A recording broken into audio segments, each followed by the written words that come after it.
हो गया सर। देखो क्या लिखे थे, रियासतों का, यह भारत का एकीकरण। क्या पढ़ते थे, हमारा टॉपिक का नाम क्या था, भारत का इंटीग्रेशन ऑफ। और पेपर नंबर कौन सा हमारा, paper 2 part B, part A और पेपर 4। भारत का एकीकरण में किस किस का एकीकरण देखे थे। सबसे पहले क्या देखा था हमने, हम हमारा मेन टॉपिक है भाग ए। क्या है, जो कहां से तक चलता है, आर्टिकल 1 से लगाकर आर्टिकल 4। एक में क्या है, भारत राज्यों का समूह होगा, भारत के 28 राज्यों। आर्टिकल 2 में क्या है, नए राज्यों का प्रवेश वगैरह करना है, बाहरी क्षेत्र। आर्टिकल 3 में क्या है, नाम व स्थापना में चेंज करना है। और आर्टिकल 4 में क्या है कि आर्टिकल 2 व 3 में बदलाव कभी भी संविधान संशोधन नहीं माने जाएंगे। उसके बाद हम देखेंगे आर्टिकल 1 के तहत भारत के राज्य टॉपिक था, भारत के राज्यों का एकीकरण कैसे हुआ है ना। तो हमने पहली रियासत कौन सी देखी थी, कौन सी देखी, हैदराबाद के जूनागढ़। पहली रियासत कौन सी देखी,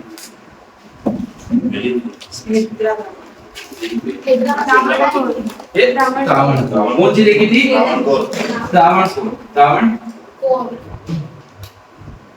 त्रावणकोर। ये क्या है, केरला।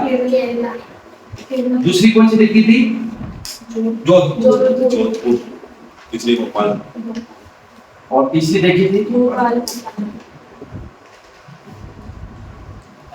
इससे पहले एक आया था माउंटबेटन प्लान। क्या आया था, माउंटबेटन।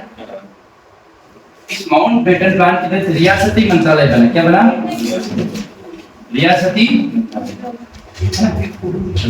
मंत्रालय कब बना, 1947। किसके अध्यक्षता में, वल्लभ भाई। और सचिव कौन थे आपके, वीके मेनन। और इन वीके मेनन ने 2 पत्र बनाए थे।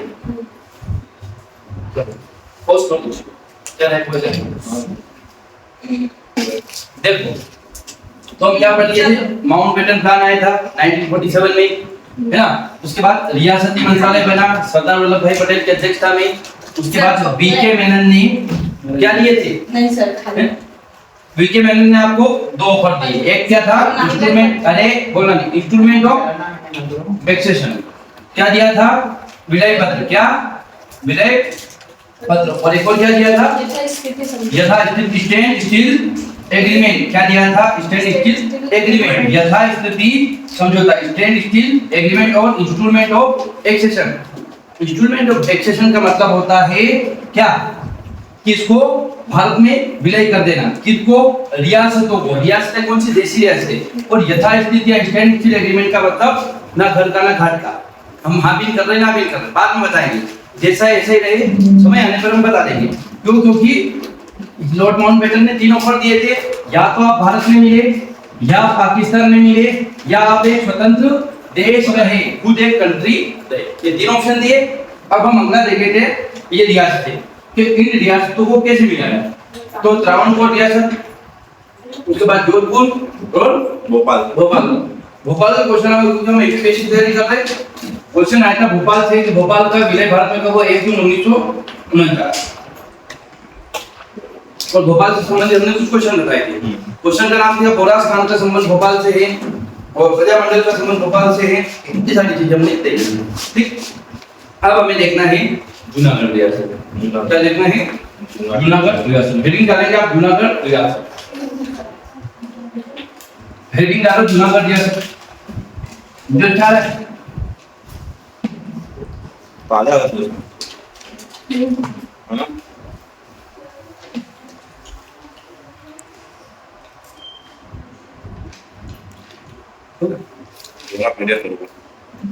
अब हमें हेडिंग डालें आप, जूनागढ़ रियासत। टॉपिक क्या है आपका, जूनागढ़। कल क्या बंद करा था हमने, कल कहां से खत्म की थी क्लास, भोपाल रियासत देखे थे। मेरा भोपाल रियासत से आगे कंटिन्यू करना आप, जूनागढ़ रियासत। ठीक, भोपाल से हम जूनागढ़ रियासत। जूनागढ़ किसे कहा जाता है, जगह है जूनागढ़ गुजरात, गुजरात में। हाँ जूनागढ़। गुजरात की जूनागढ़ है ना। तो यहाँ पर कौन था? जूनागढ़ का शासक था मुस्लिम और जनता थी पूरी हिंदू, है ना। शासक रूलर मुस्लिम था और जनता हिंदू। शासक मिलना चाहता था पाकिस्तान, जनता मिलनी चाहती थी हिंदुस्तान। और जम्मू कश्मीर का शासक था हिंदू और जनता थी मुस्लिम। ये दोनों जगह थोड़ा सा याद रखना। तो इसका नवाब था महावत खान। क्या जूनागढ़ का नवाब क्या था? महावत खान या मोहब्बत खान? अच्छा क्या मोहब्बत है? ये मिंकी का बच्चा है यहाँ, एक दिन दूध क्या पिला दिया? मोहब्बत खाया महावत खान है। और दीवान कौन था? शहनवाज भुट्टो है। ये मोहम्मद अली जिन्ना को करीबी था। इसका दीवान कौन था? शहनवाज भुट्टो। कौन था दीवान? शहनवाज भुट्टो। शहनवाज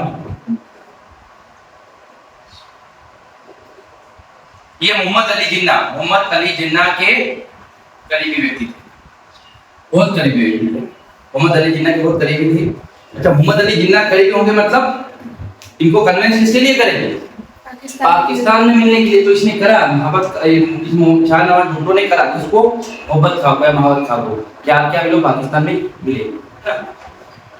अच्छा, जूनागढ़ कहाँ पता है? गुजरात में। कहाँ है? गुजरात। हमने आपको क्या बताया इसके बारे में? जूनागढ़ में जनता हिंद और शासक। और ये वर्तमान में क्या? जूनागढ़ गुजरात का काठियावाड़ क्षेत्र। जैसे अपने ये नहीं क्या आपने क्या मालवा का पठार, ऐसे काठियावाड़ है। कच्छ और कच्छ का रण नहीं, ये सब चीजें। और अगली आती है ये जो मोहब्बत का था, ये मरा मोहब्बत खां चल बसे। अब मोहब्बत खां की जगह एक दूसरा रूलर आया, उसका नाम क्या था? लिखिया।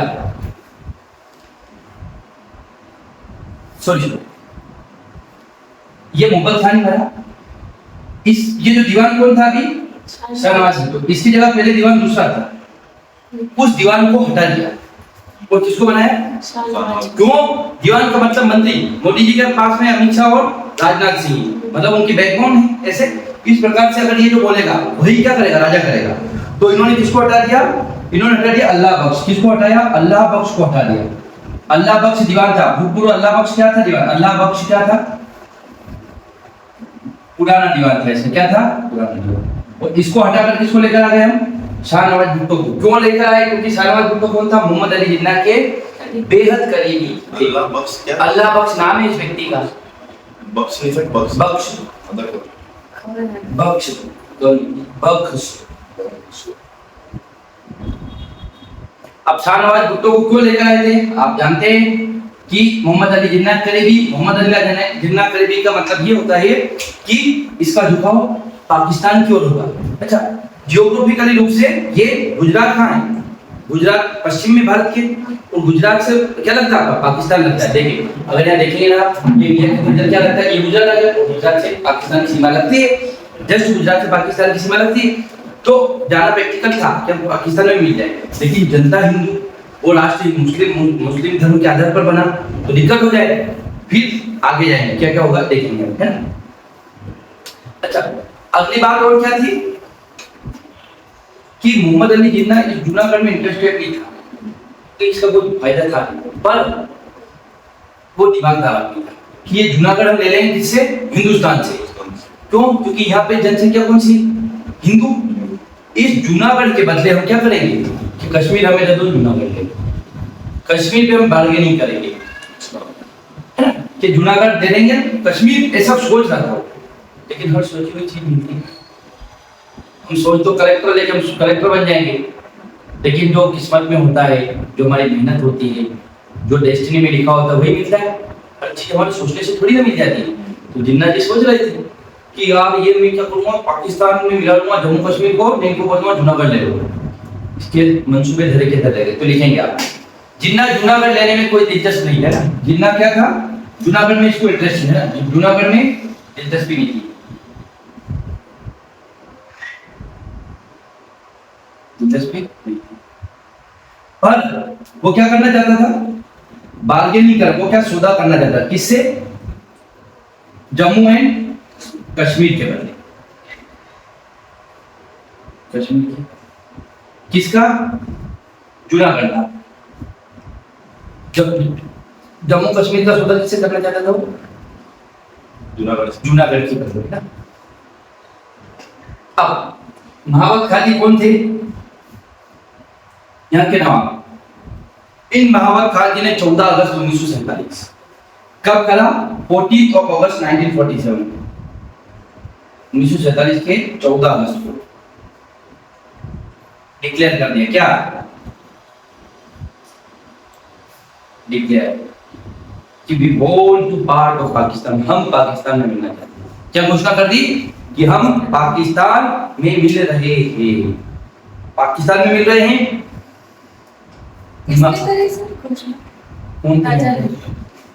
यही कर सकते हो। दीवान के पास उतना अधिकार रहता है। मित्रों, ताली और ताली बजाए हुए कौन बोल सकता है? मोदी जी। अमित शाह ने कभी बोला? बस तो इसलिए बोला हम पाकिस्तान में मिलना चाहते हैं। अब जनता चाह रही है कि हमें भारत में मिलना है। ये मूर्ख चाह रहा है पाकिस्तान में मिलना। क्यों? पाकिस्तान जो बड़ा है, बोलो हम देंगे, वो देंगे, फलाना नहीं, लालची बन गया। अब बात आती है, दिमाग खराब हो गया वल्लभ भाई पटेल जी का। यार गुजरात का है, गुजरात से है, तू चला जा रहा है, तो लिखेंगे आप इस घटना से जम्मू कश्मीर में आगे सोपा सौदा सौदा से सौदा 14 अगस्त 1947 को महावत खान ने लास्ट में लिखा कश्मीर के बदले कश्मीर पाकिस्तान में मिलने का निर्णय निर्णय की घोषणा कर दी। निर्णय की घोषणा कर दी कि अब पाकिस्तान में मिल ही रहे। 14 अगस्त 1947 को महावत खान ने जूनागढ़ के पाकिस्तान में विलय की घोषणा कर दी। Mahabat Khan declare the merger of Junagadh into Pakistan. क्या करेंगे? हम जूनागढ़ को पाकिस्तान में मिला रहे हैं। क्या बोल दिया कि पाकिस्तान में जूनागढ़ को मिला रहे हैं। इससे हो गया पटेल जी का दिमाग खराब और सारे नेताओं का दिमाग खराब है ना। तो अब यहाँ के पटेल जी क्या करते हैं? सेना भेजती है। क्या बोल दिया? तो वल्लभ भाई पटेल ने सेना भेज दी। पटेल जी ने सेना भेज दी। भारतीय सेना चली गई। भारतीय सेना जैसे ही गई, मारा इनको, बोले कैसे मिल रहे हो। और सितंबर 1947 अगले महीने कब आए? सितंबर 1947। वीके मेनन थे ना। वीके मेनन कौन? सचिव। वो कृष्णा ये सचिव थे रियासती मंत्रालय को। वीके मेनन, मैंने बोला इनका बहुत नाम आएगा। अब वीके मेनन ने क्या बोला? नवाब से मिलना था। महावत खान से नवाब जी को टाटा। तो नवाब जी ने सितंबर 1940 में नवाब से वीके मेनन मिलना चाहते थे और उसने नवाब कौन? महावत खान मिलने से मना कर दिया। महावत खान ने मिलने से मना कर दिया। क्या बोला? मेरी तबीयत खराब, बोले मैं नहीं हूं, है ना।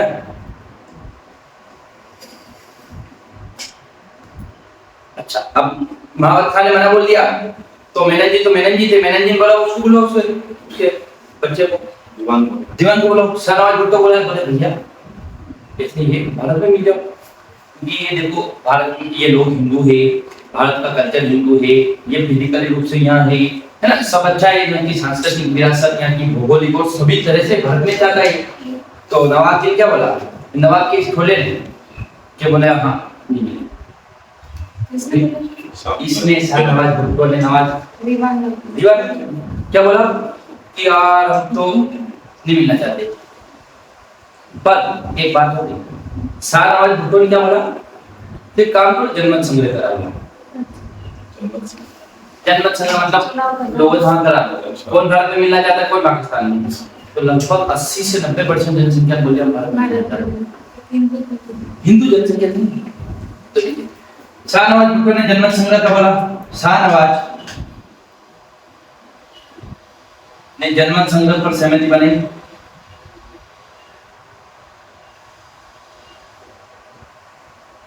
शाहनवाज ने जनमत संग्रह पर सहमति बनाई। क्या बनाई कि हम आगे जाकर जनमत संग्रह कराएंगे हुआ नहीं, कराएंगे। संग्रह जनमत संग्रह, हाँ जनमत संग्रह मतलब लोगों से हाँ कराना, हाँ या ना कि भारत में मिलना चाहते हैं, पाकिस्तान में मिलना चाहते हैं, क्या करना चाहते हैं, है ना।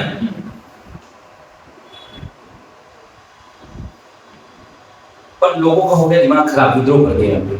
महात्मा गांधी जी के भतीजे रामदास गांधी, उन्होंने क्या करते विद्रोह कर दिया और बोले कि बेवकूफ बनाना है, जनमत संग्रह विद्रोह कर दिया और एक सरकार बनानी अपनी तरफ से, अस्थायी सरकार। तो देखिए महात्मा गांधी के भतीजे श्यामलदास गांधी ने जूनागढ़ के लिए स्वतंत्र अस्थायी सरकार की स्थापना कर दी।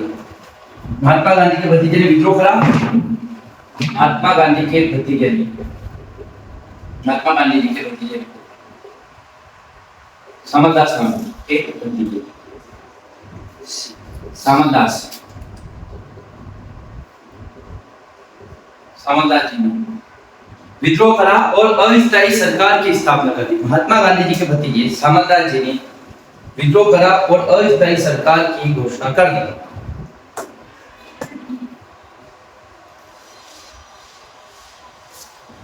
नवाब जी का निकल गया धुआं, क्या आज तो मारा, तो नवाब जी भाग गए कहां, पाकिस्तान।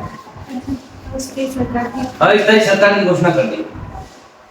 अब बात आती है नवाब जी का, वो ये सब देख के विद्रोह करा, लोगों ने बोला मारे आपको लेके आए लोग, मार डालेंगे, तो नवाब पाकिस्तान भाग गया, नवाब पाकिस्तान भाग गया।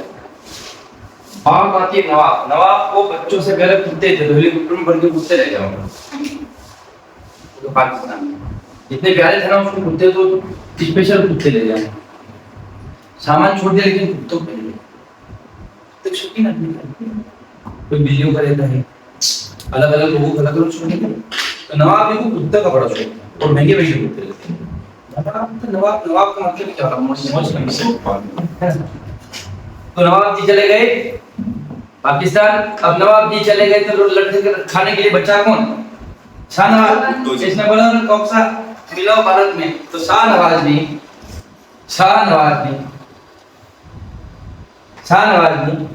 9 नवंबर 1947 को 8 नवंबर 1947 को, 8 नवंबर 1947 शाहनवाज ने 8 नवंबर 1947 को भारत में मिलने की घोषणा कर दी। क्या बोल दिया कि जूनागढ़ भारत का हिस्सा बने। 8 नवंबर 1947 को भारत में मिलने की घोषणा की।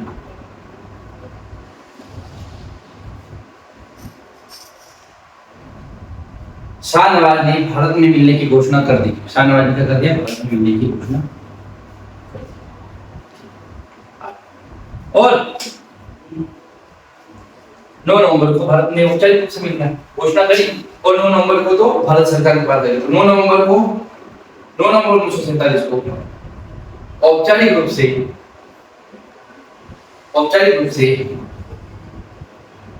भारत का हिस्सा बना। भारत का हिस्सा बना कौन, जूनागढ़।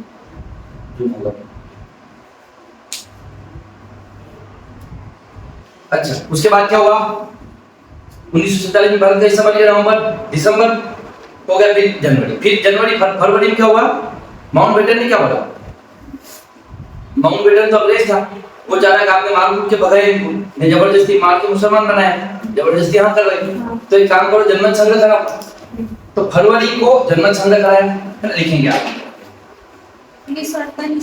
20 फरवरी 1948 को जूनागढ़ में जनमत संग्रह कराया गया।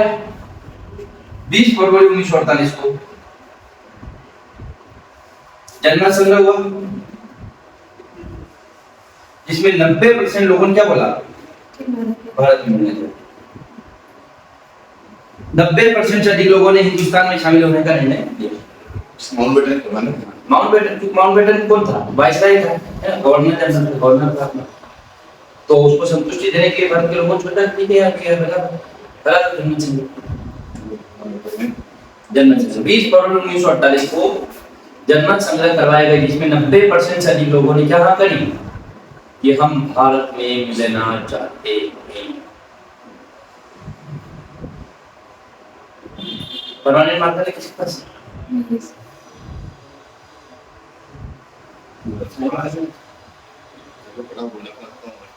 छोटा पतला है बोलिए। ये हो गया आपका जूनागढ़ रियासत खत्म होता था। ठीक, जूनागढ़ रियासत में हमने क्या देखा, एक बार क्विक रिवीजन कर लेते हैं कि जूनागढ़ रियासत भारत में कैसे मिली। जूनागढ़ रियासत का नवाब कौन था? महावत खां या मुहब्बत खां। जूनागढ़ कहां पे है? गुजरात। गुजरात के काठियावाड़ क्षेत्र में। काठियावाड़ के का भौगोलिक विभाजन है। उसके बाद यहाँ का दीवान कौन था पहले? अल्लाह बख्श। अल्लाह बख्श को हटाकर मोहम्मद अली जिन्ना ने किसको लगाया? शाहनवाज भुट्टो ने। और शाहनवाज भुट्टो मोहम्मद अली जिन्ना के करीबी था, बहुत करीबी। और यहाँ की जनता थी हिंदू, शासक थे मुस्लिम। और जूनागढ़ में देख मोहम्मद अली जिन्ना की दिलचस्पी इसमें नहीं थी कि हम जूनागढ़ को भारत में मिलाएंगे, लेकिन पाकिस्तान में मिलाएंगे। उसने ये बोला कि मैं जूनागढ़ को अगर पाकिस्तान में मिलाऊंगा, भारत वाले बोलेंगे कि जनता हिंदू है, भारत में मिलाओ, तो मैं यहाँ से जम्मू कश्मीर ले लूंगा कि जम्मू कश्मीर की जनता मुस्लिम हमें दे दो, ऐसे कराऊंगा। अगर भारत वाले बोलेंगे कि जनता हिंदू है और आप भारत में मिला दो, तो बोले जम्मू कश्मीर की जनता मुस्लिम है, आप उसको पाकिस्तान में मिला दो। तो उसने क्या करा कि मैं सौदा कर लूंगा जम्मू कश्मीर के बदले।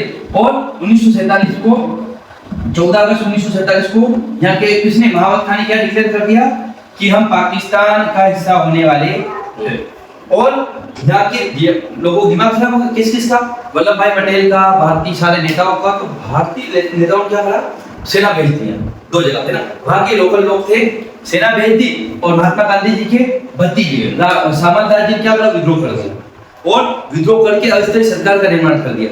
जैसे अस्थायी सरकार का निर्माण करा, नवाब जी भाग गए पाकिस्तान अपने कुत्ते बिल्ली लेकर, है ना, बच्चों को लेकर, कुत्तों को लेकर। एक कहानी चलती बहुत ज्यादा इनकी। ये जैसे पाकिस्तान भागे, शाहनवाज ने कहा तुम आ जाओ। शाहनवाज जी ने क्या करा? शाहनवाज जी ने बोला कि हम भारत में मिल रहे। तो 8 नवंबर 1947 को जूनागढ़ को भारत में मिलाने की घोषणा हुई। और 9 नवंबर 1947 को जूनागढ़ फाइनली भारत में मिल जाता है। और उसके बाद 20 फरवरी 1948 को लॉर्ड माउंटबेटन ने कहा कि यार आप जनमत संग्रह करा लो। तो जनमत संग्रह हुआ, जिसमें 90% से अधिक लोगों ने क्या बोला कि हम भारत में मिलना चाहते हैं। ये हो गया फिर जूनागढ़ रियासत। अब क्वेश्चन क्या आएगा, लीजिए क्वेश्चन। जूनागढ़ रियासत को भारत में कैसे मिलाया गया? 7 मार्क करें। जूनागढ़ रियासत को भारत में कैसे मिलाया? 7 नंबर। जूनागढ़ रियासत को भारत में कैसे मिलाया? अब यहाँ आपकी स्किल आएगी काम की, आप ये सारा लिख पा रहे हो। जूनागढ़ रियासत को भारत में कैसे मिलाया?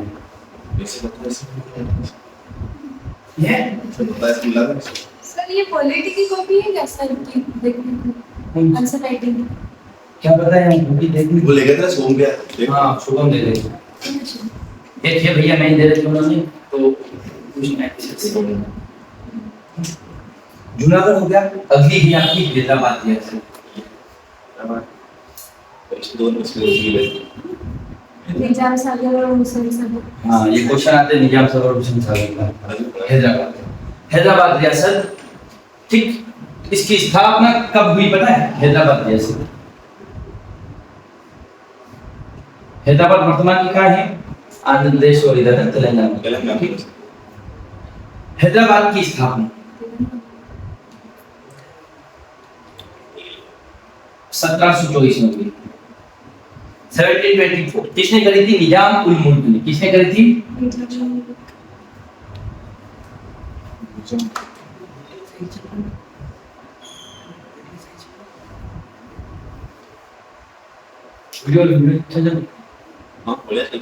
हाँ, तो क्या हुआ?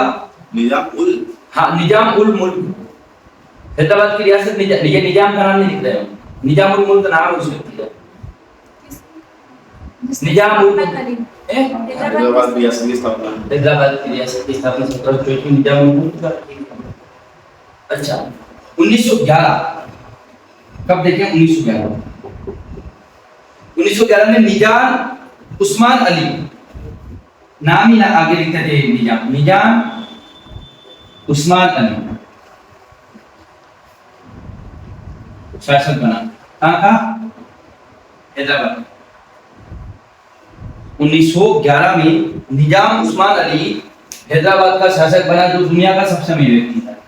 आज इलोन मस्क थे, जो दुनिया का सबसे अमीर व्यक्ति था, जो दुनिया का सबसे अमीर शासक था, है ना। जो दुनिया का सबसे अमीर या अमीर लोगों में था, जो दुनिया के सबसे अमीर लोगों में था।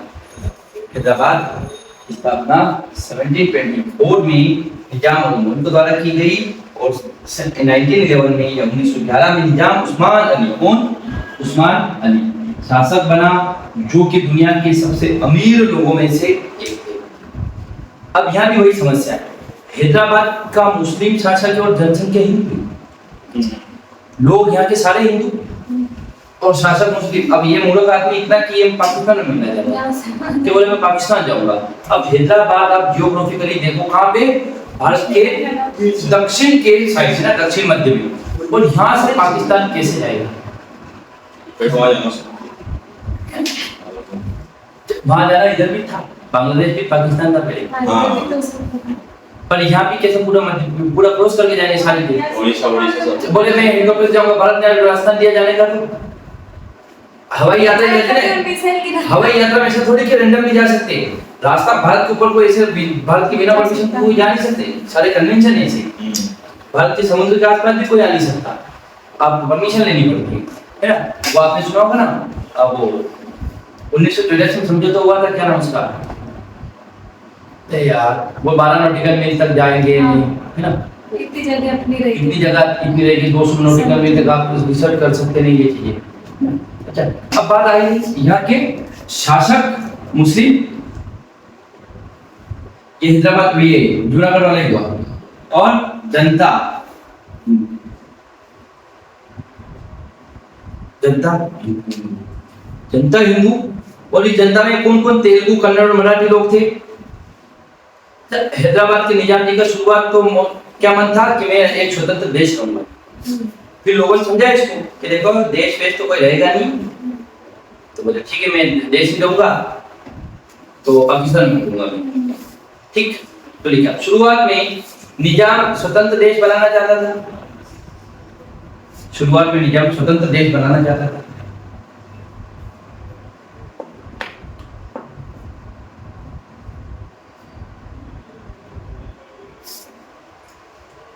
अब देखिए, अगर ये स्वतंत्र देश दे गया तो ये है कहां?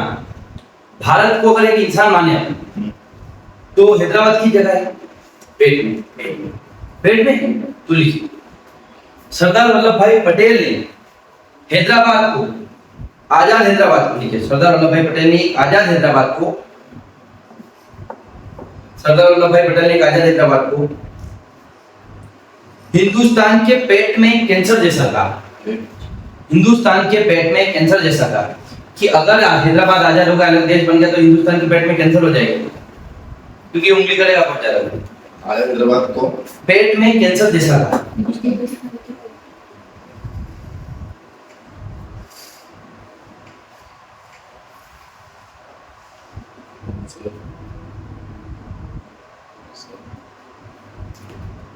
माथुला पूरे गिनी तो कैसे हो जाता है, एक ऊपर माथुला पूरे गिनी तो कैसे जैसा हो जाएगा, कैंसर, हाँ कैंसर नहीं, कैंसर। कैंसर पे तो क्वेश्चन आया हुआ एक बार कि किसने हैदराबाद को भारत में पेट में कैंसर का, वल्लभ भाई पटेल ने। क्यों कहा? क्योंकि स्वतंत्र देश बनना चाहता था, आजाद हैदराबाद को, हैदराबाद नहीं, आजाद मतलब एक अलग देश था। अब अगला लिखिए, अच्छा लिखूंगा समझो। कांग्रेस समर्थन कर रही थी किसका? हैदराबाद का विलय करने का, भारत में 1938, क्योंकि 1947 में एक चीज होगी। उसके बाद एक और संस्था थी MIM, MIM का नाम है आपका मजलिस ए इत्तेहाद उल मुसलमीन, जो वो AIM के ना, वो अपना क्या नाम उनका यार, अभी सबसे बड़ा मुस्लिम नेता कौन है? हाँ ओवैसी, अवैसुद्दीन ओवैसी, ओवैसी सबसे बड़े मुस्लिम नेता है, मुस्लिम पार्टी उनकी ना है ओवैसी। अब वो क्या, एक तो कांग्रेस और एक MIM लिखा, कांग्रेस व MIM। कांग्रेस क्यों कर रही थी? क्योंकि कांग्रेस देश की पार्टी थी, और MIM इसलिए कर रही थी कि मुसलमानों का संरक्षण हो गया। पर क्या होगा? MIM का फुल फॉर्म नहीं लिखना है, नहीं आएगा, नेक्स्ट से ऐसा कुछ कैसे आ गया? तो हैदराबाद का समर्थन भारत में विलय का मुस्लिम MIM, और एक कौन कर रही थी आपकी? कांग्रेस कर रही थी, है ना। अब लिखेंगे आप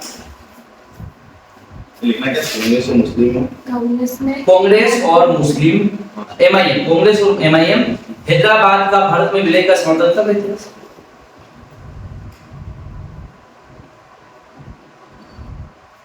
और एक और थी कम्युनिस्ट पार्टी, तथा इसके साथ कम्युनिस्ट पार्टी भी इनका समर्थन भारत में मिलने को लेकर कर रही थी। कम्युनिस्ट पार्टी भी इनका समर्थन भारत में मिलाने को लेकर कर रही थी। तो हमने क्या लिखा, हैदराबाद रियासत की स्थापना कब हुई? 1724 में। किसने करी? निजामुल मुल्क ने। और यहाँ का 1911 में शासक कौन बना? निजाम उस्मान अली, जो कि दुनिया के सबसे अमीर लोगों में से एक था। उसके बाद हम देखते हैं यहाँ का शासक मुस्लिम, जनता हिंदू, और हैदराबाद का भारत में विलय का समर्थन कौन? अच्छा, और यहाँ पर शुरू में क्या कर रहा था? शुरुआत में निजाम स्वतंत्र देश बनाना चाहता था। स्वतंत्र अच्छे से बच्चे के लिए पॉपुलैरिटी शुरुआत में निजाम, इसकी मम्मी भी शुरुआत में निजाम स्वतंत्र देश बनाना चाह रहा था कि हैदराबाद क्या रहेगा? स्वतंत्र। लेकिन वल्लभ भाई पटेल ने क्या बोला? वल्लभ भाई पटेल ने कि ये पेट में कैंसर है। क्या है ये? पेट में कैंसर जैसा है, कैंसर जैसा नहीं, कि पेट में कैंसर जैसा होगा अगर आजाद देश बन गया तो। और कांग्रेस तथा एमआईएम और communist party of India CPI, ये तीनों क्या कर रहे थे? समर्थन कर रहे थे किसका? हैदराबाद का भारत में विलय हो जाए ऐसा। ऊपर से मोहम्मद अली जिन्ना इनको भड़का रहा है क्या? हाँ, पाकिस्तान में, पाकिस्तान में। देखिए मोहम्मद अली जिन्ना शुरुआत में निजाम स्वतंत्र देश बनाना चाहता था। ये बता दिया हुई थी, अभी लिखना है, लिखा दिया डबल क्यों? मोहम्मद अली जिन्ना। लिखने का ध्यान मत दो। लिखने ध्यान मत दो, नोट्स तो है वही पढ़ा रहा हूं मैं, नोट्स से बाहर कुछ नहीं पढ़ा रहा। भले मत लिखो, नोट दे रहे तो वही पढ़ना, प्रिंट निकाल लो, समझो। सिर्फ यहाँ दिमाग रहेगा और लिखने में तो पीछे रह जाओगे। रहेगा तो बोले क्या बोला था, लिख तो लिया पर समझ नहीं आया, समझो। भले बाद में नोट से देख के लिखा, उस नोट से बाहर कुछ नहीं कर रहा है। तो मोहम्मद अली जिन्ना समर्थन कर रहा था निजाम का। क्या समर्थन करता था? आप तो पाकिस्तान में निजाम का समर्थन कर रहे थे। मोहम्मद अली जिन्ना जी समर्थन करते थे निजाम का कि आप पाकिस्तान में मिल सकते हैं। और अब लोगों का हुआ दिमाग खराब।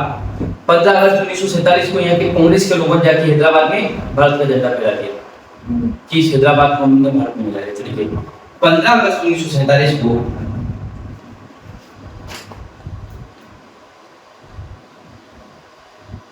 अब यहाँ का जो निजाम है माना नहीं। आगे जाकर क्या हुआ? यहाँ पर एक सैनिक कार्रवाई होगी।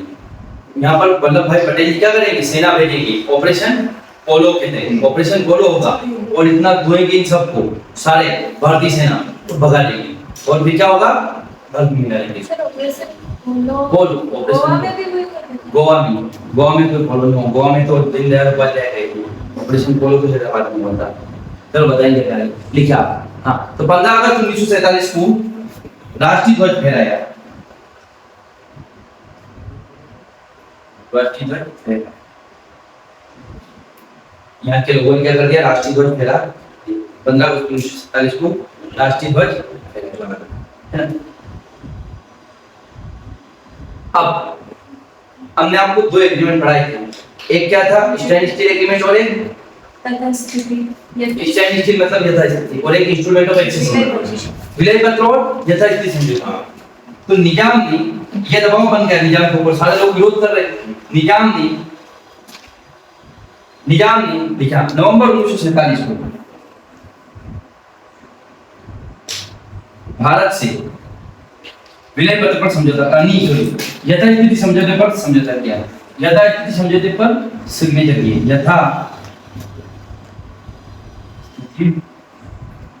समझौते पर को स्वीकारा। क्या करा? क्या आपको बता देंगे आगे जाकर, अभी नहीं बता रहे। हम जैसा है इसी रहना चाहते हैं। तो यथास्थिति समझौते पर क्या कर देंगे? राजी हुआ।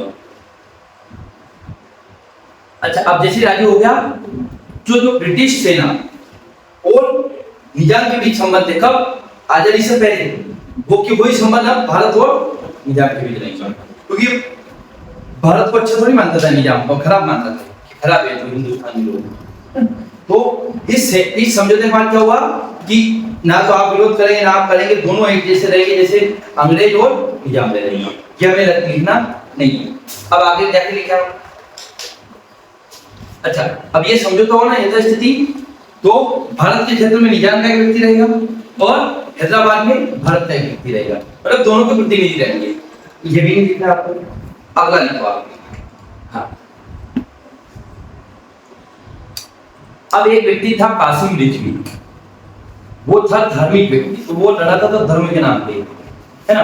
लोग तो बोले कि हो जाएगा हो जाएगा, तो लिखा कासिम रिजवी ने धर्म के नाम पर 1948 में अराजकता फैलाई। मार्च 1948 में अराजकता फैलाई। कासिम रिजवी ने मार्च 1948 में धर्म के नाम पर अराजकता फैलाई। 1948 में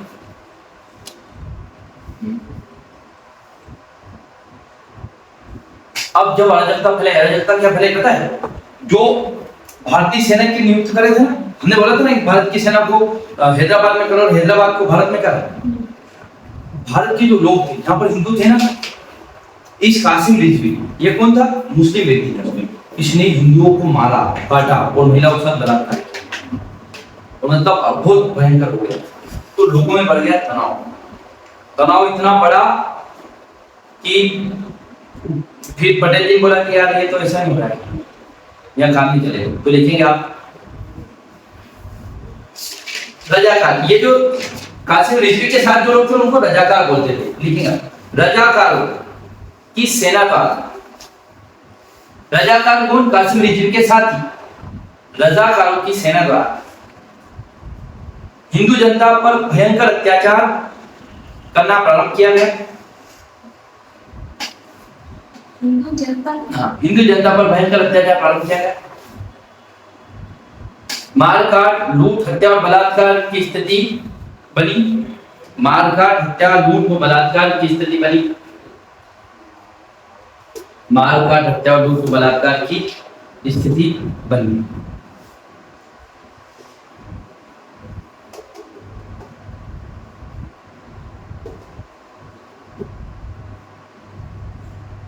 आप जैसे मारा काटा तो हिंदू लोग चले गए यहाँ से ना मद्रास। मद्रास तमिलनाडु को बोलते हैं। हमारे टायर की फैक्ट्री है ना, उसका फुल फॉर्म क्या है? Madras rubber factory, Madras.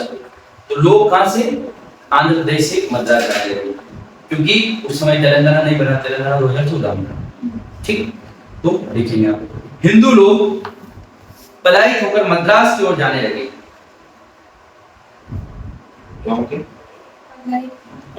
पलायन मतलब जाना, पलायन करना। जैसे मैं गांव छोड़कर शहर में आया हूं, पलायन।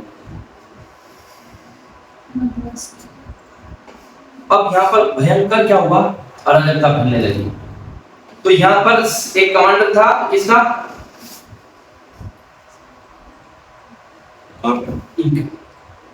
निजाम। और भारतीय सेना आ गई है, ऑपरेशन फॉलो करते हैं। भारतीय सेना इनको मारा, तो इन लोगों ने सरेंडर कर दिया। भारतीय सेना ने लड़ाई झगड़े करे, मतलब ऑपरेशन चलाया, मतलब धोया बहुत सारा लोगों को, जो ज्यादा बोले धीरे मारा, ऐसा था। तो यहाँ के लोगों ने क्या करते? सरेंडर कर दिया। लिखिए 18 सितंबर 1948 को हैदराबाद रियासत की फौज 18 सितंबर 1948 को 18 सितंबर 1948 को हैदराबाद की फौज ने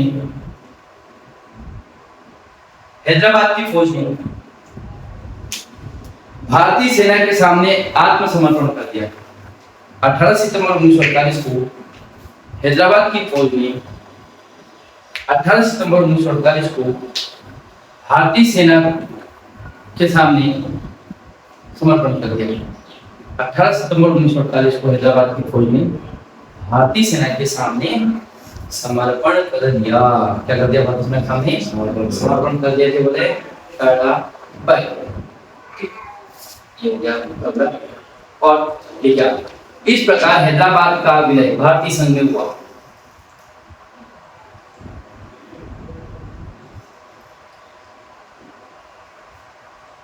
ठीक, हैदराबाद का विलय क्या हुआ?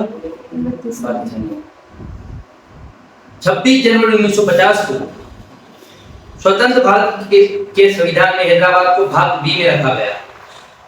डेट कैसे? 26 जनवरी 1950 संविधान लागू हुआ उसमें। 26 जनवरी 1950 को स्वतंत्र भारत के संविधान में हैदराबाद को भाग बी में रखा गया और निजाम को वहां का राष्ट्र प्रमुख बनाया गया। स्वतंत्र भारत के संविधान में हैदराबाद को भाग बी में रखा गया। भाग बी में कुछ स्पेशल स्टेट थे। देखो 1956 में हम राज्य और केंद्र शासित प्रदेश बने। पहले ABCD वर्ग के राज्य थे, है ना। भाग बी में रखा गया और यहाँ का राज प्रमुख निजाम था। ठीक, अब हैदराबाद भी टूट चुका है। कब? 1956 में। लिखिए 1956 में, लिख लिया।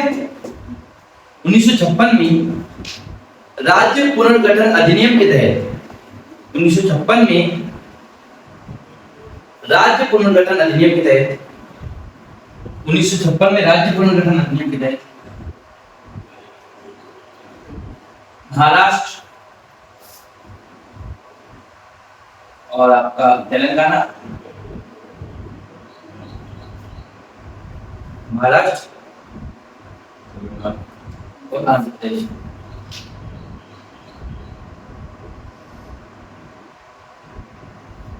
तेलंगाना 2014 में बना, लेकिन ये हिस्सा बना तेलुगु भाषा वालों का हिस्सा अलग था। तेलंगाना टाइप में तो 3 हिस्से बनाए गए। हैदराबाद के 3 टुकड़े कर दिए। कितने? 3 भागों में।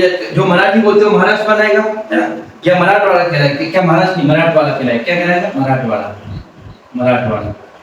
जो तेलुगु बोलेगा वो तेलंगाना कहलाएगा और जो कन्नड़ वो मैसूर बोलेगा वो क्या कहलाएगा? बम्बई वो तेलंगाना कहलाएगा। और फिर बाद में ये क्या बन गए? सब सब को नहीं, इनका सबको क्या बनाए? आंध्र प्रदेश बना। और आगे जाकर आंध्र प्रदेश क्या बना? आंध्र प्रदेश 2014 में क्या जाकर क्या बन गया? तेलंगाना। मतलब तोड़ गया ना इसमें तो तेलंगाना। तो भाषा का आधार पर नहीं थोड़ा क्षेत्र का आधार पर। तेलंगाना भाषा के आधार पर नहीं बना। क्षेत्र के आधार पर कैसे? क्षेत्र अलग अलग क्षेत्रों अलग मांग रहे थे और हमारी डिमांड अलग है। हमारे यहाँ पर बहुत पिछड़ापन है ये। तेलुगु भाषा के आधार पर तेलंगाना नहीं बना, भाषा के आधार पर बिल्कुल नहीं बना। तो ये हो गया आपका हैदराबाद देश का। सर उस ऑपरेशन पोलो की डेट क्या? ऑपरेशन पोलो नहीं याद रखना, कभी नहीं आएगा क्वेश्चन है। ऑपरेशन पोलो वल्लभ भाई पटेल ने भेजा, उनको महाराष्ट्र में इसी बीच में 1947-48 में आया। तो हमने क्या देखा? हैदराबाद रियासत की स्थापना 1724 में निजाम उल मुल्क ने करी और 1911 में निजाम उल मुल्क शासक बना, जो दुनिया का सबसे अमीर लोगों में से एक था। और शासक हिंदू, जनता मुस्लिम, शासक मुस्लिम, जनता हिंदू। और यहाँ पर शुरुआत में निजाम चाहता था कि हम स्वतंत्र देश बने, लेकिन बाद में ये क्या करते हैं? पाकिस्तान में मिलने का करने लगा। तो अगर वल्लभ भाई पटेल ने बोला कि हैदराबाद क्या बन गया? अगर आजाद बन गया तो भारत के लिए ये क्या होगा? कैंसर का काम करेगा। और यहाँ का निजाम फिर पाकिस्तान चला जाता ना, डूब गए नहीं ये पिछली बार ना करवा। और कांग्रेस, MIM और CPI समर्थन कर रहे थे इसका। और मोहम्मद अली जिन्ना भी समर्थन कर रहे थे। मोहम्मद अली जिन्ना समर्थन कर रहे थे पाकिस्तान में मिलने का और कांग्रेस और भारत में मिलने का। और 15 अगस्त 1947 को लोगों ने राष्ट्रीय ध्वज फहरा दिया और निजाम ने नवंबर 1947 को भारत से यथास्थिति समझौता किया। तो क्या करना चाहते? यथास्थिति लेना चाहते। और 18 सितंबर को क्या हुआ? यहाँ पर हैदराबाद का विलय हो गया, है ना, क्योंकि यहाँ पर विद्रोह होने लगा था, लड़ाई झगड़े होने लगे। यहाँ के वो जो व्यक्ति था उसने क्या करा? वो ज्यादा राजनेता थे, लोगों को मारा काट करे तो लोग भाग गए। और ऐसे करके 1956 में हैदराबाद बन गया राज्य। रोक हो चुका। अब जम्मू कश्मीर रियासत